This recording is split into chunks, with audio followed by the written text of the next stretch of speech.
First thing I want to do is thank God for this opportunity and Fred for asking me. Just going to give you guys a brief background of myself, and if I pull out my phone, I'm not texting, I just had a few notes to keep me organized, that's all, I promise. So, today, once back in my life, I was completely hopeless, broken, but today I stand before you guys a brand new man. And I'm going to start in the beginning. I grew up North Olmsted, two brothers. Parents were together just about my whole life, my whole childhood life. Great childhood. We wrestled, played football, all the sports. We had everything we ever wanted. My older brother went to Ohio State. My little brother was a Marine, and by the time they got there, I was already a full-blown drug addict on my way to jail for the first time. And so, I was the odd man out, and I was also the middle child. So it kind of added up, But around 8th grade is when it all started for me. My childhood was good, but I'm going to start right there, about 8th grade. So I had straight A's all the way up into 8th grade in every subject. That summer between 8th grade and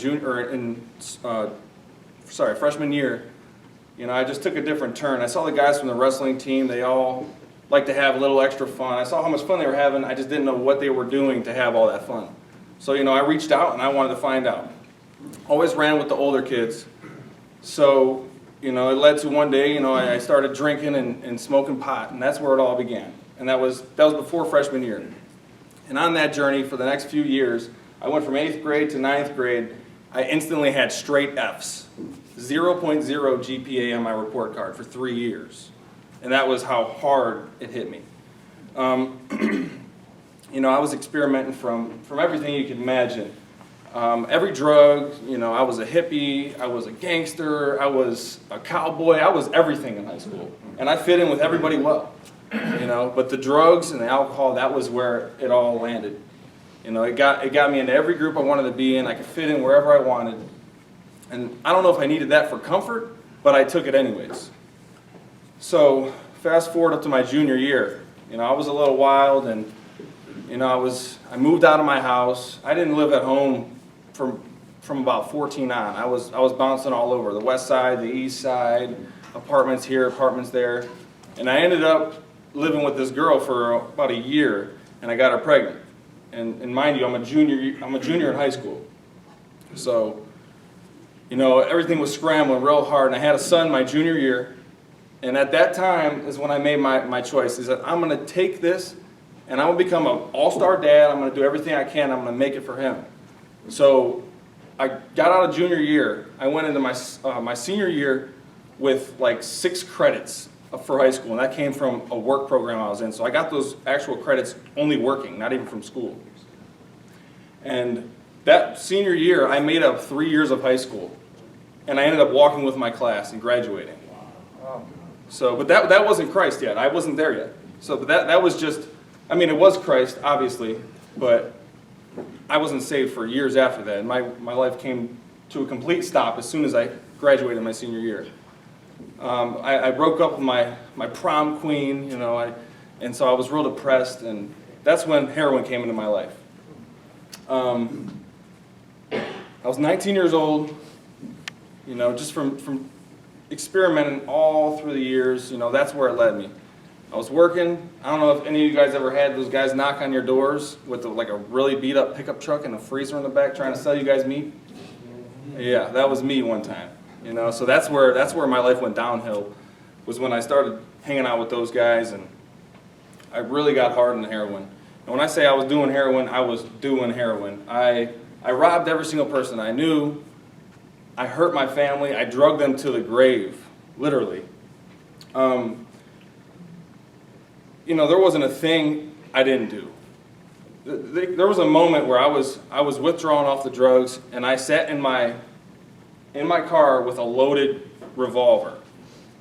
And I wasn't going to hurt myself. I was in the bank parking lot. And not to mention, the bank was my bank. Okay, and not to mention, again, I was walking in with no mask. I walk in there, they know me by name. They hey, Mr. Morgan, how are you? I was going to walk in there with a gun loaded and rob them. But mind you, I wasn't trying to get $1 million. I was going in there for one reason. I knew I could get in real fast, maybe get $100, and I could fly to the highway right next door, and I could get to where I was going to get some drugs, and I will deal with the cops the next day at my house when they come and take me to prison. And that was my mindset. It's crazy, I know. So that second in my car, this I say it's got to come out the right way because it sounds crazy, but that very second when I was sitting in my car, I go to open the door, and this is where God came in. I didn't know it yet, but right now I know it. I open the door. I don't have this concealed at all. It's in my hand, and I get a phone call. And it's a girl that I knew who just got paid, and she said, hey, we can go get a trip and we can go get some drugs together. So how crazy is it that sounds, but I believe God did that for a reason, obviously, because if I would have went in that bank, I don't know if anyone knows, but just walking in the bank with a gun, a loaded gun, is a minimum of 15 years. So that phone call right there, I sat back in my car and I left. So we went out, whatever, and 3 days later, when my mindset was about to get to the same exact thing, it would have happened. I had a little warrant for a drug charge. I got locked up. So off to jail for a couple months. I came home, straight back to where I was, running, homeless. And when I say homeless, my whole family, they were still there for me, but they didn't want me around. I didn't have anywhere to live. I lived on all the couches in the city, and I got kicked off of those after some time. I ended up, the winter of 2011, I think it was, I lived in the woods that whole winter, and that was the bad winter. It was 2 feet of snow. And I had a sweatshirt, a pair of jeans. I didn't have a tent or anything. I was sleeping on the ground. And that was 3 months. Okay, and you think these things would have added up, but it still wasn't happening. It still wasn't happening. So I'm gonna put my dad in the picture now. So my dad was my best friend my whole life. You know, after I drug everybody down, it came to a point where I couldn't be around. He still loved me. He still checked in on me every single day. But it came to a point when I took from him the last time, and he told me, you know what? You have to leave, and we have to separate from each other. I can't talk to you anymore. And then 10 days later, I get a call from my mom. It's about 7 in the morning. That we thought it was my brother because they have the same names. My brother's in the hospital, and we need to go. We don't know what's wrong. So we go to the hospital, find out it was my dad, and he was involved in a mugging the night before. A couple guys tried to rob him when he was going back to his car. And my dad, he was a Golden Glove champ boxer, so he wasn't going to let anybody rob him. But a couple guys tried to rob him, ended up hitting him in the back of the head with a lead pipe, and he was killed. So, you know, that moment you think would have changed me. It didn't. Still, you know what I did with that moment? I was walking around the hospital like a zombie because they had him on life support, but he was brain dead. They had him on life support for 3 days for my little brother to come back from the Marine Corps to say his goodbyes. So that moment, I'm sitting in there. I look like a complete idiot, you know. I was a wreck, and it wasn't because of my dad. It was because I'm withdrawing, and I used that to my advantage. I used that with my family. I used that with friends to pity me. Can I borrow some money? At my dad's funeral, over 1,000 people came, and I'm talking about I was using that as leverage to get my drugs. My family would give me the keys to their cars just so I would go at my own dad's funeral. And still, it didn't even affect me. It didn't do one thing to me. And I'm talking about my dad was my best friend. He wasn't not around when I was growing up. He was always there. So, you know, at that moment, it came into my mom was always mentioning church and Bible study and everything. And I ended up, I never went. So I got locked up again. I'm telling you, I did probably, I'm only 25. I'm about to be 26, but I've done over 3 years locked up. I've been in rehab 8 times. My mom was always planting these seeds. I got locked up, did another 3 or 4 months in the county jail, and I came out feeling real good. I got my head on straight. You know, I think I had about 8 months off the drugs, you know. I didn't have anything, but I was happy. So my son's mom calls me, and she's reading about this indictment on the computer. And it's a federal indictment, and she said she was reading through it because she saw it on the news, and my name was all over it. So here I am. I think life's great. I'm 8 months off the drugs, and I find out I'm involved in a federal conspiracy, and I'm going to prison. So that right there, that sums up my past right there. You know, I mean, I did 100 other things. I don't need to get any more details, but right there is when it was a Sunday night when I found that information out. My mom goes to the Monday night Bible study at Fred's house, and she was always asking me, "Oh, come, you'll love everybody there." But I didn't want to be around any Bible thumping, anything. So that next day, I know I'm going to prison. I read all the stuff in the indictment, and that's when I made my decision, right then and there. I either go out, I run, and I go crazy, like I always have done. I'll go have my last hurrah, probably end up dying, or I go to Bible study. The me I know, I go this way every single time. Okay, but I took the left-hand turn. For some weird reason, I went to Bible study at Fred's house that night. Of course, I didn't mention to Fred and all these new people. I've never met any of them. Now I know half this room in here because of it. But I didn't tell any of them, "Hey, nice to meet you. My name's Vince. I'm going to prison tomorrow." It wasn't happening that day. But I went, I stayed quiet, I met everybody, and the next day, I was off down 71. So, I know you guys have probably heard stories, people getting saved in prison and whatnot. That was the first start of my journey right there on that Monday night. But when I got to prison, I'm in the intake pod. There's hundreds of people all around. People are going crazy. It's loud. It was scary when I first got there. I've been to jail before. I've been to the county, but it was nothing like the big house. So I get there. It's going crazy. But out of all the chaos, I'm talking about it's so loud. People are yelling and screaming. Out of all the chaos, there's this little guy from Philadelphia. They call Philly. He walks up out of his room, and I just hear him in the background, "Prayer circle, Bible study." So he's yelling these things, and I'm like, man, this is the only place I can even relate to anything. I need to get over there. So I walk in. They're going into a cell, which is already weird because I don't know how this works. It's this little guy. But I walk in. It's him and two other guys. There's Brother Sam, who Sam was about 290, he was probably over 300 pounds. The darkest black guy you ever seen with the deepest voice. And he's sitting there in the bed. I'm instantly terrified. So I walk in this cell, and there's Brother Z. Yaya's from South Africa. He barely speaks English. I walk in there. Sam reaches out his hand. "I'm Brother Sam. Nice to meet you." Kind of sounded like my guy Derek back there. But he might have had it a little deeper, though. Maybe, just a little bit.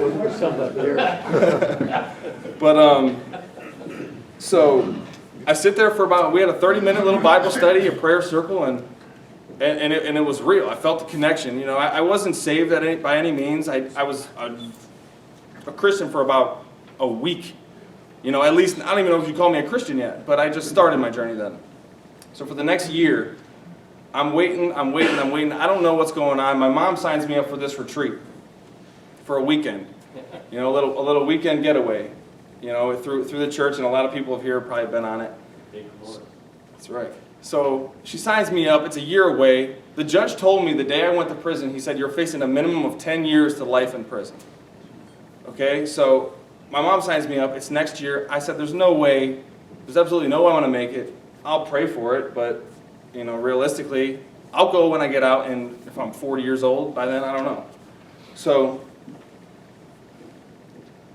when I'm with these guys in prison, it's always my prayer. Every night, Lord, help me. Just, if you get me out of this, I will go on this retreat.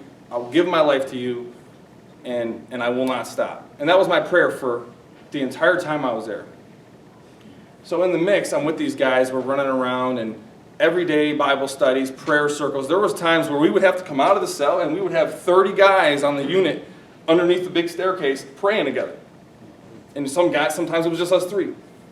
It kind of went back and forth. And we were together for about a year. And then they split us up. And now that I look back, it's kind of cool how it worked, because we were trying to bring the word in here. It was growing, it was fluctuating, but then the Lord sent us out. So this guy went to another block. He went to this block, and I stayed here. So I tried my hardest to keep it going. I was too new. At times I was good, but I probably dropped the ball, half the time. But I get to my court date. I waited this whole time. I never got to see the judge. And I get to my first court date, which is supposed to be a sentencing it's my second court date, sentencing for what I'm going to be charged for. And mind you, I was supposed to get 10 years minimum. And I ended up, how the system works, I ended up pleading down to like 3 to 5 years. So I'm missing that weekend by a long shot. And I get to this courthouse a month before, or no, it was 2 weeks before that retreat weekend. So I get in front of the judge. The judge ends up giving me 1 more month, which at the time it was only a little bit over a year. He gives me 1 extra month, but I'm still missing that weekend, which is, I'm happy as you could ever be because I'm about to go home in 4 weeks. So here I am sitting in my cell 3 days before that weekend. And when you get an outdate in the federal system, it's engraved in stone. It's not, like, when you get life in the state, it's 25 years. When you get life in federal, your outdate says deceased. Literally. Like, so they're engraved. So I'm sitting in my cell 3 days before this weekend, and the intercom comes on and says, "Morgan, pack it up." And I'm listening. The CEO down there he's a joker. So I was, "Oh, shut up, man, no." You know, I'm mad because I think he's messing with me. No, seriously, he buzzed my door. Everyone's on lockdown. He buzzed my door to come out. So that's when I knew it was real. He said, "Go down there and get on the phone, call a ride. You're going home." So I'm freaking out. This is 3 days before the weekend.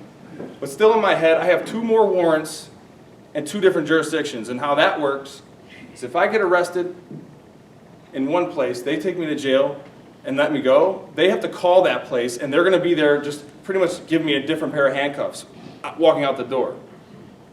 And I walk out the door, they open the gate, and it's just my mom in her car sitting there. No cops. So I get home, we're driving. It's a very weird situation. I'm coming, everybody's happy. I find out, Fred and my mom and the hundreds of people who are part of, that group of people that they've been praying and praying and praying. And literally, one thing I learned was patience in that whole situation. I prayed to get out. Please let me out. I will go on this weekend. But the Lord's sense of humor made me wait that entire time before that weekend. And that was where my journey started, in prison. That's where it made me who I am. Learned a lot of things. But I come home, I go on this retreat. I still haven't given my life to the Lord, but I was still walking hard. So I go on this retreat, and I walk in this room, and there's 40 people with smiles and hugging me, which I didn't like because I was just locked up, and it was nothing like that. So it was overwhelming. I kind of wanted to distance myself. I came this close to just leaving because everyone was that happy. But I remembered the prayer I prayed, and I went. I walked through those doors, and I gave it a quick shot. Within 20 minutes, I knew I was in the right place. So, and this is how, so that weekend, the pastor came up and he called out and said, "Someone in this room needs to be saved," and they know it. And I'm sitting there in my head, I'm wrestling, I'm fighting. I don't want to get up onto the podium. I know I want Christ, I know I want to do it, but I don't want to get up there in front of 30-some people and express that. I don't want to, I'm scared. So I'm in my head fighting, and this guy, he's sitting up there in silence.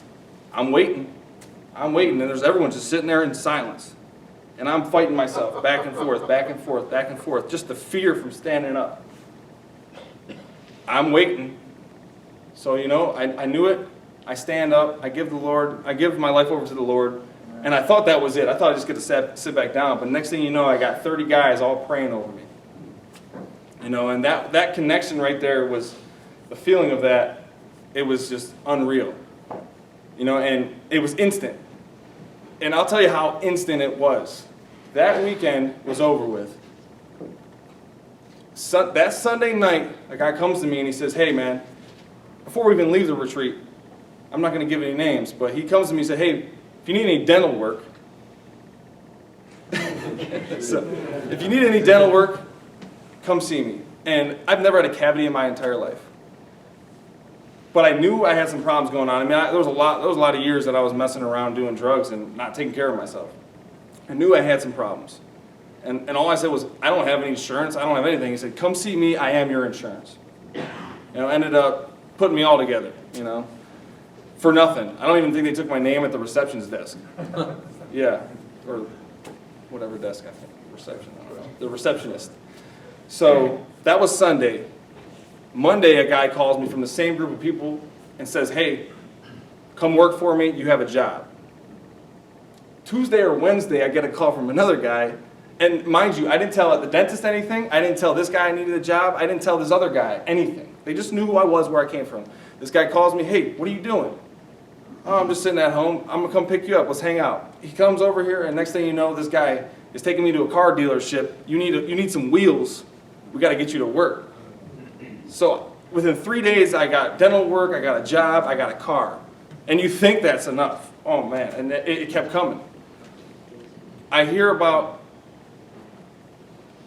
a thing in my church, Grace Church in Middleburg Heights. They do a thing at Beulah Beach out there out west every summer. And I hear about a day before it, that weekend coming up, that they're doing baptisms in the lake and they're having this big party, a cookout. And I go there. I wasn't even on the list. You have to sign up for this ahead of time just because there's so many people that come. Somehow they squeeze me on the list. I get baptized. That exact day, 2 days later, that day I find out that they have auditions to play guitar on the worship team at Grace Church. That was Tuesday. And mind you, this is still about 9 days after retreat. I go on this audition. I didn't even know what I was doing. I hadn't played guitar in years because I wasn't around. Somehow I made this audition and I got on the worship team with Grace. And from that point, I mean, that's a whole another 50-person family that has just grounded me also. So what did the Lord do for me? Instantly surrounded me by amazing Christian people. Got rid of everything out of the way. I don't even have a bad friend today. And just by using my story, I have people get in contact with me. I like to be positive. That's what I do. People come to me and ask how I did it. And the answer is Christ. Some people can't understand that, though. So I try to walk my walk, and I try to show people how I did it. I try to tell you how the Lord did it for me. So,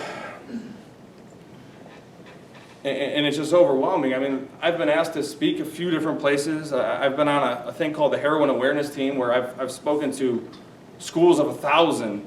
I've sat at schools for days at a time, speaking to every class about the drug.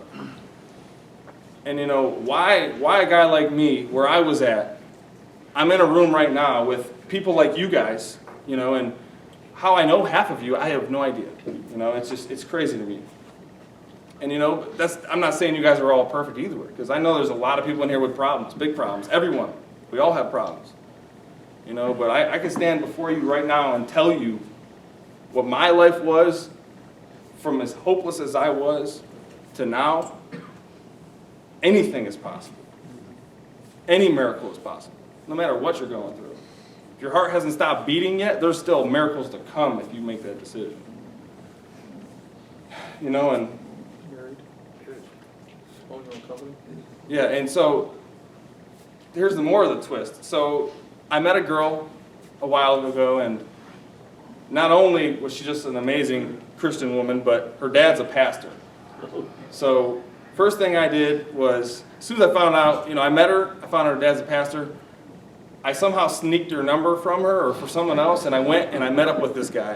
And just out of all respect, I gave him the whole gist of my crazy life and my background. And then I gave him the choice, am I allowed to even talk to your daughter before I even pursue her? And he gave me these crazy list of stipulations, but he said, as long as you're a Christian man and you follow God, he's like, anything else I can deal with. Wow.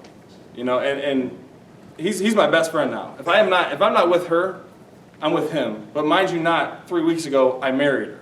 So now,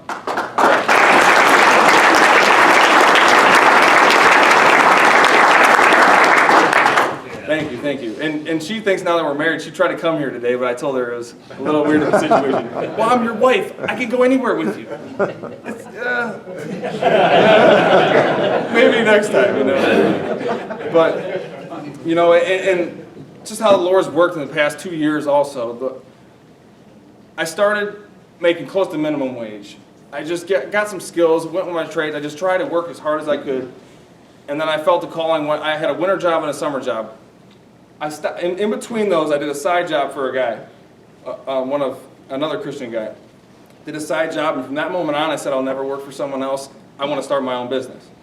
So I started my own business. I do siding and gutters and all the fun stuff that you hang from ladders. And and do crazy things. But I started that, and you know, how I've been blessed to be surrounded by businessmen and people in those trades to where I haven't really networked or marketed anything, and I've been busy for the past year and a half. You know, and that wasn't me, I can tell you that. You know, and that just, I wish I could sit up here for another hour. I could tell you 100 more blessings. Let's do some questions, Vince. Yeah. Thank you, guys. Well, let's do some questions this morning. You know, Vince, we'll put some hands up in 1 second. So how many years have we known each other now, Vince? 4. 4 years.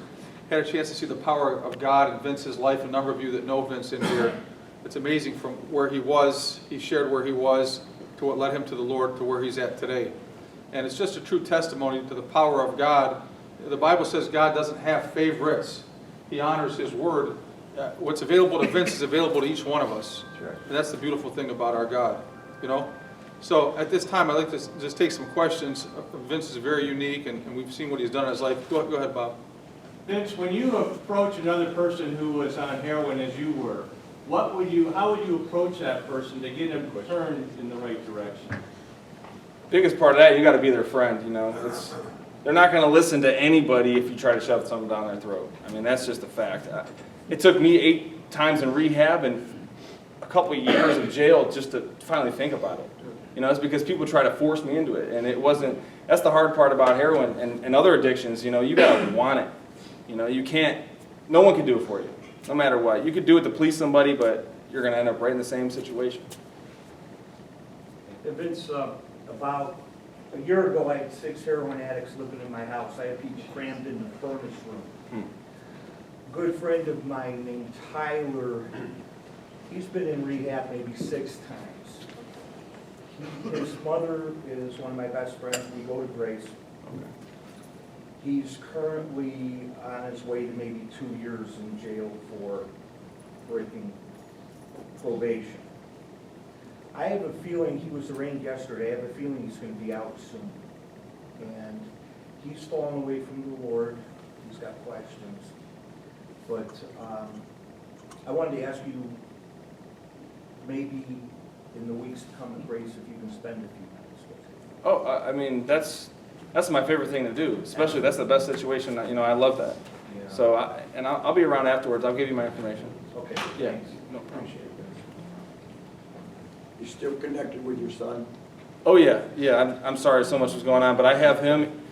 He was my best man at my wedding, so we're connected. And the little guy, I don't know how he's so smart because he didn't get it from me or his mom. You know, so yeah, and he's 8 years old now. Wow. Yeah, but he's my best man. That's for sure. Vince, is there a correlation between? Has anyone ever come off in your acquaintanceship, come off of heroin cold, without the Lord? I'm trying to think about people who try to become Christians and say, I'm not going to sin anymore, so God will have to be happy with me. Is it possible to come off of heroin cold without some help? Like, is it possible to stop sinning? Right. I mean, I can't say it's impossible. No, I can't say that. I've seen a lot of people try and fail. I had a little bit of help when I was, a lot of help, not a little bit, mind you that. You know, I had a lot of help from a lot of different areas, and I chose what was best for me, and obviously that was Christ. But I can't say it's impossible. I'm sure it's happened without Christ, but can I say they're happy? I don't know. There's a lot of things that went, took steps. The first introduction that you said had never happened before was you got invited to one of Fred's gathering. Was this? What's that crazy name? Are we talking about the Bible study on the Monday night No, or the Monday weekend? The first thing you said, the day before you were going to prison, what was that event? That was the Monday night Bible study at Fred's house. The Monday night? Yeah. Okay. And then when you came back, you said that you had been engaging with people in prison because that was the only thing that was familiar to you, and things were starting to build in you inside when you were in prison. But you said you hadn't been saved yet. Right. And then you got out, and then all these people were throwing themselves at you. What led to the step that you felt that had made the difference? Oh, that's a good After you got question. out, people were already, you said you never had, you had 5, you had 10, now you have 40 friends. I mean, what was the launching step that you felt kept you in the right direction? That kept me in the right direction. I mean, that was just the Lord putting the people in my place, because, I mean, I would have strayed so fast if it wasn't right there. I don't know. When did you say you got saved? I got saved right when I got home from prison. 3 days after, on that weekend. Trace Diaz. What's that? San Trace Diaz. Yeah, in Koinonia. That was the name of the weekend, Koinonia. Oh, okay. I think he committed his life to the Lord in there, and then people prayed over him, Tony, and that was his launching point.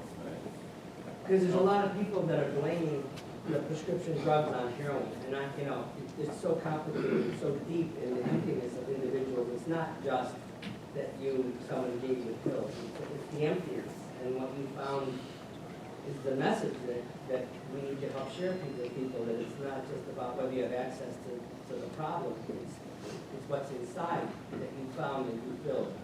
And that's something, it's a long trail of good things that happen. Thanks, Tony. I'll talk to you afterwards too. Okay. Hey Vince, I used to be a drug and alcohol abuse counselor in the military. First of all, do you recommend naltrexone as a remedy for addicts, number one? Number two, where do you think the heroin's coming from? And number three, do you think that the governor now advocating a 7-day moratorium on opiate-type drugs, do you think that's going to be beneficial? Okay, well, step one, naltrexone. I mean, I'm not for anything that's already for someone doing heroin. I mean, that will help them and they could save them, but the problem is the heroin, realistically. Sure. What was number two? I'm sorry. It's a good question. Yeah. Where it's coming from? Where do you think the heroin's coming from? Oh, man, everywhere. I mean, there's probably people growing it in their basement now, for all I know. I mean, hopefully Trump comes through with this wall and hopefully it does something. And then three was, I think it's hard. Can't remember number three. Do you think the moratorium that the governor just issued is going to be beneficial? And what is that? I heard of a couple things. Yeah, I just saw it in the paper last night. It was indicating that they're going to stop the doctors from prescribing drugs, opiate-type drugs, for the next 7 days or so. Typically, it's over 30 days, and therein lies sometimes 30 to 90-day prescriptions. Therein lies the problem. So they're going to put a moratorium on that and make it 7 days, and then you have to go back to the doctor. So there's accountability with it. That's the reason. And there's definitely, that does lead to addiction. I'll go, yeah. We got a few more So that questions. Here's definitely- Jeff over here, and then we'll get there. Thanks for your testimony, it's fantastic. You said when you got out of prison, there were 2 other warrants. What happened to those? I got called by one and they just dismissed it. Nothing ever happened with either of them. They both got dismissed. I just had to show up and they let it go. So they're gone. They're gone, yeah. Did you ever find out why? Just got a shot. No, Yeah. that's the Lord. In the back? He's not bringing it up. Programs on helping these guys off these drugs, these heroin? Where I was at, they had an AA meeting, but you had to wait like 4 months to even get into it. So it's difficult, but other places they do, just depending on where you're at. Question over there, Dave. Was there any prison ministry group that sought you out when you were either in the county or in the actual jail, actual prison? Yeah, in the prison there was a little ministry. It was an older couple. They were probably almost 90 years old. The Tazewell ministry out of Youngstown. They were awesome. Yeah. Derek? I'm just curious, you said after you got out, you were invited to prayers for Monday, then you were invited to Koinonia. You did that, you went to Bible study in prison. What prompted you to even be led that much more to be totally saved, baptized, because you could have just felt that everything was good, it was all right. So what prompted you to even take it further? Because that is where the gap lies. See, I mean, when I was in prison, just when I got linked up with those guys and how I made it through that whole sentence, and I was content and happy the whole time. I wasn't miserable ever, and getting out and realizing that and going on this weekend, just realizing like how I got through that situation so smoothly. You know, it just, all the seeds planted, man, they just started sprouting out of me, I guess you could say. What made you to want to go to Grace, to be baptized and all that, though? What made you want to take it a step further? I was just thirsty for it, man. Yeah. Two questions. The first is, you said as you were going through that period of your life, you would take money from anyone and everyone. Yeah. What has the Lord done with you as far as reconciliation with these people? Yeah. And has the Lord yet had you share with any of these people from your past what He has done to change you? And a lot of people from my past have reached out to find out, you know, just curious. And I've spoken to a lot of them. A lot of those people that I stole from, I could say, I'm sorry to say, but some of them I might not ever remember. That's how messed up I was. But a lot of them I've paid back, or, you know, everyone that I know of, I've made right. But I guarantee you, there was days where I don't remember, you know. And if they come out to me, I would love to make it right. Time for, yeah, Dan. At what ages do you think kids are starting to get exposed to this? And then what are some things you can do as a parent to try to prevent, you know, that from going down that long road? Yeah, the ages, I mean, just in the few years that I haven't been doing it, it's just been getting lower and lower. I'm talking, I hear about it in middle school now. Yep. The biggest thing with the parents is you have to be open for help, because that's what parents do. They don't want anyone to know their problems. They don't want anyone to know that their son's dealing with this, and it leads to the death of them because no one ever knew. So if you'll be able to see a change drastically once they start doing that. So you need to reach out for help as soon as you see it. No matter what, you got to put your pride down and you got to ask. All right, we have to close this. I just want to give Vince a big applause.